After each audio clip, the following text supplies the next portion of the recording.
Assalamualaikum warahmatullahi wabarakatuh. Alhamdulillahirrabbilalamin. Pada hari ini kelompok kami berkesempatan untuk mempresentasikan teori hermeneutika Muhammad Syahrur. Teori hermeneutika Muhammad Syahrur ini mengintegrasikan akal, konteks sejarah, dan logika dalam menafsirkan teks suci Islam dan memberikan kajian deskriptif dan analitis. Dalam pengerjaan subbab ini terdapat beberapa anggota dari kelompok kami. Yang pertama Lailatul Muniroh, yang kedua Miftahul Nur Hidayah, yang ketiga Nasib Zain Zaidan, dan yang keempat saya sendiri Salsabila Nada Khairunisa. Ya, langsung saja masuk ke biografi Muhammad Syahrur. Beliau bernama lengkap Muhammad Syahrul Ardayub yang lahir pada tanggal 11 Maret tahun 1938 di Damaskus, Syria. Beliau ini berasal dari keluarga liberal yang menjunjung tinggi etika Islam, dan beliau ini cukup terkenal sebagai tokoh Islam yang liberal yang berasal dari Rusia. Beliau ini memfokuskan pendidikannya pada bidang teknik sipil hingga pada tahun 1972 beliau dapat menyelesaikan gelar doktoralnya di Ireland National University yang berada di Dublin, Irlandia. Pemikirannya dipengaruhi oleh filsafat Marxis dan perjumpaan dengan linguistik sangat mempengaruhi perkembangan intelektual Muhammad Syahrur. Karya-karya beliau ini memberikan kontribusi besar terhadap studi Islam kontemporer, terutama berfokus pada teologi linguistik dan feminisme. Seluruh karya beliau digabungkan menjadi satu dalam buku The Quran Morality and Critical Reason, The Essential Muhammad Syahrur. Berikut beberapa karya beliau. Yang pertama ada Alkitab wa Al-Quran Qiraah Mu'asyirah, yang dimana kitab ini berperan sangat penting sebab dalam buku ini memaparkan kajian dari sisi epistemologis yang diawali dengan pemaparan metode linguistik yang ditulis oleh Ja'far Dik Al-Bab untuk mengenal pemikirannya yang lebih mendetail. Yang kedua ada buku Dirasah Islamiyah fi Al-Daulah wal Mujtama, di mana buku ini terdapat pemakaran konsep yang berhubungan dengan negara diawali dengan unit yang terkecil. Yang ketiga terdapat buku dengan judul Al-Islam wa Al-Iman Mazumah Al-Qiyam. Dalam buku ini memaparkan konsep teologis dalam Islam. Yang keempat terdapat buku dengan judul Nahwa Usul Jadidah li Al-Fiqih Al-Islami Fiqih Al-Mar'ah wal Al-Wasiyah Al-Irts Al-Qiwamah Al-Ta'adudiyah Al-Libas. Buku ini membahas masalah feminisme setelah adanya pembahasan terkait epistemologis fisiologis. Yang terakhir, yang kelima, ada buku dengan judul Tajfif Manabi Al-Irhab. Buku ini membahas pemaparan penolakan beliau terhadap konsep kunci dalam Al-Quran yang ditawarkan oleh kaum Islam radikal. Dan selanjutnya metode pemikiran Muhammad Syahrul. Yang pertama, pendekatan kontekstual. Pendekatan kontekstual Syahrul menuntut pemahaman teks keagamaan dalam konteks sejarah, kebahasaan, dan sosial, sehingga memungkinkan penafsiran yang lebih dalam dan relevan. Yang kedua, rasional dan ilmiah. Memanfaatkan analisis kebahasaan dan sejarah untuk mendekonstruksi makna teks keagamaan, menekankan pentingnya intelektualitas dan nalar dalam memahami agama. Yang ketiga, pembaharuan dan ajaran esensial. Mendukung interpretasi kritis terhadap teks-teks Islam, membedakan ajaran-ajaran esensial dari ajaran-ajaran non-esensial, dan menekankan penolakan terhadap taklid buta. Baik, dilanjutkan landasan pemikiran Muhammad Syahrur. Yang pertama, pembaruan pemikiran Islam. Syahrur menganjurkan interpretasi kritis berfokus pada konteks sejarah dan relevansi kontemporer. Yang kedua, metode tafsir rasio ilmiah, memperkenalkan metode yang disebut tafsir rasio ilmiah yang menggabungkan penalaran rasional dan ilmiah dengan pemahaman Al-Quran.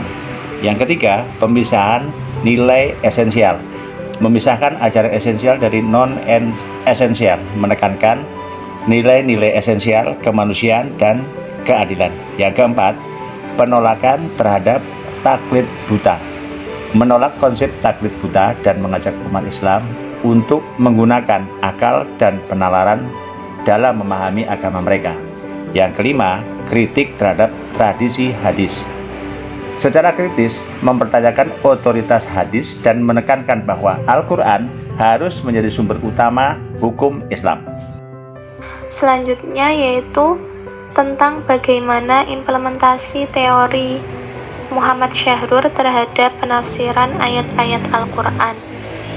Nah, di sini kami mengambil dari Quran Surah Ali Imran ayat 14.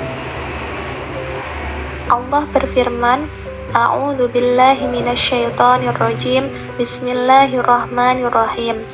Zuyyina lin-nasi hubbus syahawati minan nisa'i wal banina wal qanatiril muqantarati minadh dhahabi wal fiddah wal khailil musawwamati wal an'ami wal harth dzalika mata'ul hayatid dunya wallahu 'indahu husnul ma'ab.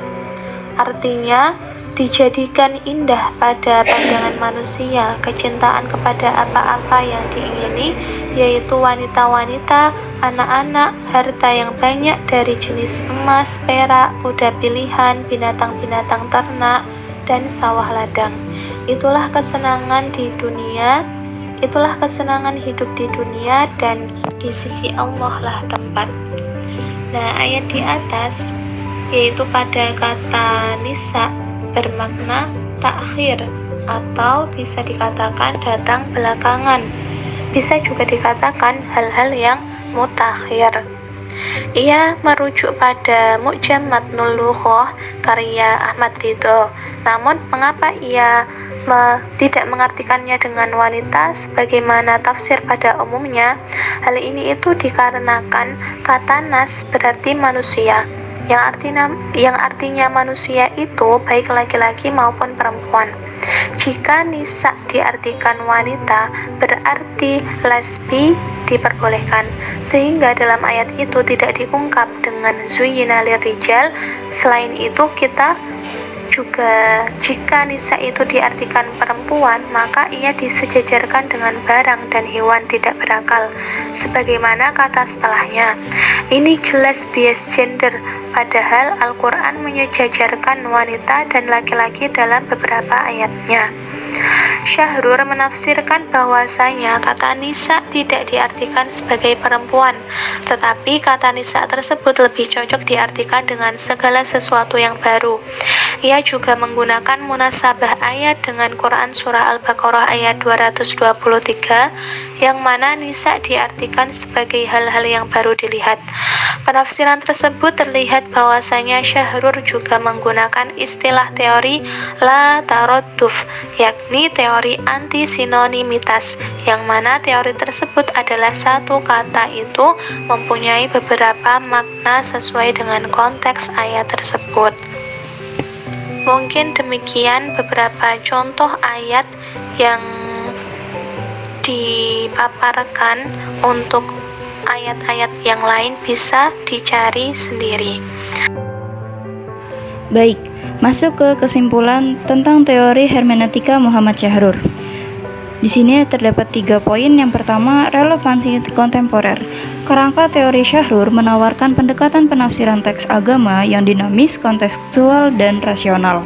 Yang kedua, adanya pentingnya rasionalitas dalam pemahaman agama, di mana menekankan pentingnya memanfaatkan akal dan logika dalam memahami ajaran Islam beradaptasi dengan tantangan modern. Yang ketiga, kontribusi terhadap pembaruan pemikiran Islam. Kontribusi Syahrur ini memberikan landasan penting bagi pemahaman ajaran Islam yang dinamis dan relevan secara kontekstual. Baik, segitu saja dari kelompok kami. Apabila ada kesalahan kata, mohon dimaafkan. Wabillahi taufiq wal hidayah. Wassalamualaikum warahmatullahi wabarakatuh.